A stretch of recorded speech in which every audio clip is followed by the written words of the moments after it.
કર ચલો મિત્રો આપણે આવી ગયા છીએ મેલાભાઈની વાડીએ. એમને ચણા પણ વાવ્યા છે અને આ બાજુ લીલા ધાણા છે, બાજુમાં જીરું છે, એની બાજુમાં ઘઉં પણ છે અને દાડમે વાયા છે. દાડમ કેવા છે અને દાડમની નીચે પણ ટમેટી વાવી છે. કઈ રીતે આ લોકો વાવે છે એ આપણે જોઈએ. ચાલો આગળ.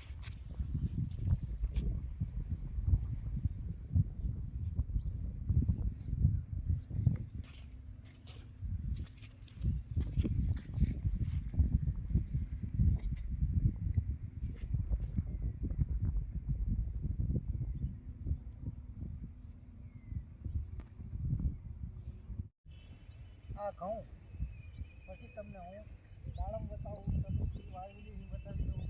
ચાલો આગળ. આગળ છે દાડમ અને ટમેટી.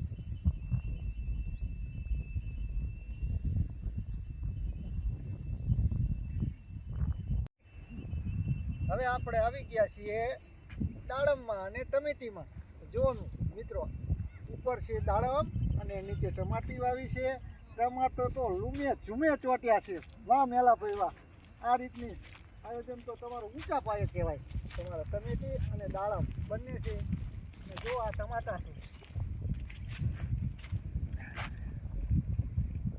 જો આ ટમાટા છે. જો તમારે ખાવા હોય તો આવી જાજો મેલાભાઈની વાડીએ. આ છે ટમાટા. શું વાત છે મેલાભાઈ, તમારા ટમાટર તો ખૂબ જ મીઠા લાગે છે.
હા મેલાભાઈ, આ દાડમ વાયાને કેટલો ટાઈમ થયો હશે?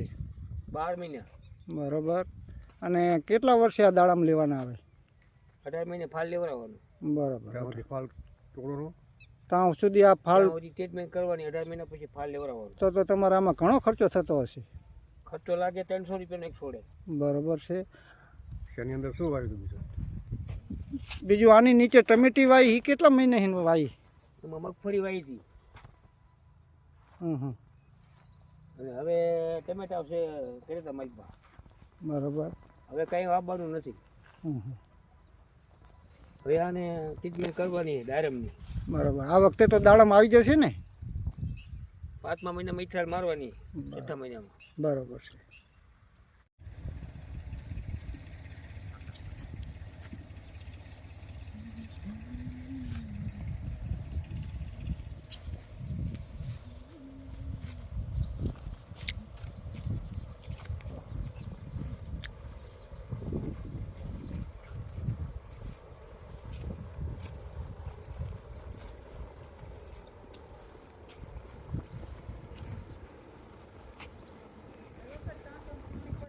આ પાણીનો વોચ છે, જે આપણે દાડમ ટમેટી જોઈ એના માટે પાણીનો સંગ્રહ છે.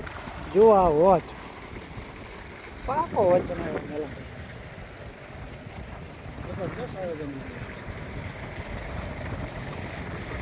અને આવો વોચ ઉપર બેસીને વિડીયો બનાવ્યો છે એમની વાડીનો.